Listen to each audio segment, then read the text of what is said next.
Seeing Chloe like this, Kong gets scared and thinks to himself that Chloe didn't care when our boy sat next to Saki, but just a bit of full contact has her acting this way. Batten, on the other hand, is surprised and wonders what's going on with Chloe. With a smirk, Saki turns to Kong and curiously asks what's up with Chloe. Frustrated, Kong snaps at Saki to get away from him. Confused, Saki asks what's going on. Kong thinks, our boy has known Chloe for a while, so Kong should know why she's acting like this. Frustrated, Kong wonders what kind of nonsense Saki is thinking. Then, Chloe, in full Yandere mode, declares that Kong didn't even give her his number. Our boy calmly responds that Chloe's number is classified. Ignoring that, Chloe leans in with a menacing smile and reminds Kong that he promised to be her prince. Our boy is taken aback by Chloe's behavior, while Saki, still not grasping the situation, keeps repeating, "What's wrong with Chloe?" Kong turns to Saki and asks if she even knows what a Yandere is. Saki replies honestly, she doesn't. At that moment, Batten steps in, trying to stop Saki. He tells her that she really doesn't get what's happening right now. Annoyed, Saki yells at Batten for pushing her and says she'll teach him a lesson. Batten, frustrated, thinks that Saki just doesn't understand the danger she's in. Suddenly, Chloe pulls out a knife. Seeing this, Kong thinks, this is way different than last time. What should I do? Our boy regrets slacking off on watching Yandere study videos lately. He's forgotten everything. Chloe steps forward and declares, from now on, I'll make sure Kong only looks at me. Kong tries to reason with her. Let's just talk this out. But before he can say more, Chloe lunges at him with the knife. Our boy barely dodges. Batten and Saki both gasp in shock. Wasting no time, Chloe continues to strike again and again, but Kong manages to dodge every attack.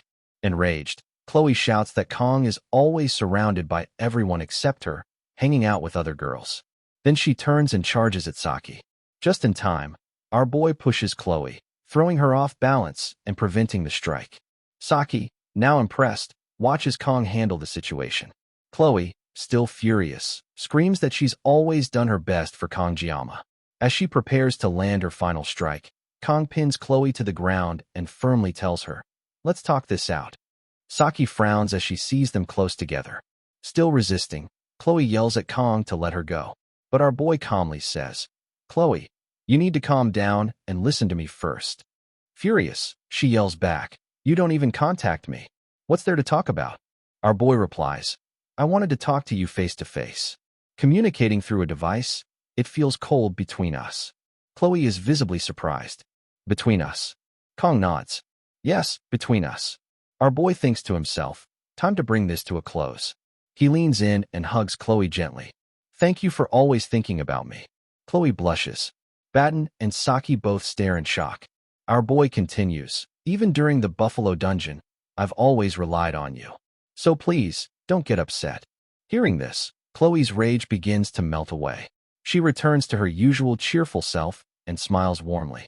Kong exhales in relief, thinking, I actually managed to get through that. Worried, Batten steps closer and asks if Kong is okay. Our boy nods. I'm fine. Smiling brightly, Chloe turns to Kong and asks, so, what should we talk about now? Our boy suggests, let's clean up the table first. Batten agrees, but they notice Saki silently walking away. As Saki leaves, Kong watches her and wonders, what's up with her now? Later that day, the scene shifts. Batten and Saki are walking together. Batten reflects to himself that whenever something involved Kongjiyama, Chloe seemed capable of unleashing terrifying killing intent instantly. If he had to guess, it was twisted love. But more than Chloe, what truly shocked Batten was seeing Kong holding the sashimi blade behind his gentle smile. Batten realized that Kong preferred persuasion and negotiation, but he wasn't afraid to mix in force when necessary. Our boy knew how to wield fear when the time called for it. Kong might seem like a villain at a glance, but to Batten, this was the quality of a ruler. Batten had no doubt. Kongjiyama would become something great. Turning to Saki, he asked, You've been sulking the whole time. What's up with you? Still looking at her phone, Saki replied. When did I sulk? Forget it, Batten sighed. What are you doing on your phone? Saki looked at him and said, My subscribers aren't following the video instructions, so I'm purging my uploads. Batten glanced at her screen and read the title, Perfect Yandere Response Strategy. Learn this, and life gets easier. Saki showed him the video and muttered, "It's not professional or anything." But Saki was bored. Batten, glancing at her screen, was shocked to see the view count, 210,000 views. "Isn't that a bit too popular to delete?" he asked. Saki shrugged. "Whatever. I don't need it anymore." Batten raised an eyebrow. "Well, sure, it's your call." The scene then shifts to the Joaquin Academy library. Kong sits at a desk, flipping through books, deep in thought. Starting next Wednesday, a 2-night, 3-day deserted island training session is scheduled on Avalon Island.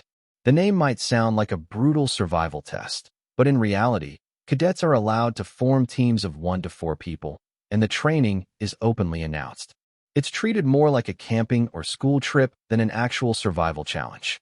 Still, our boy knows that surviving on an island isn't a joke.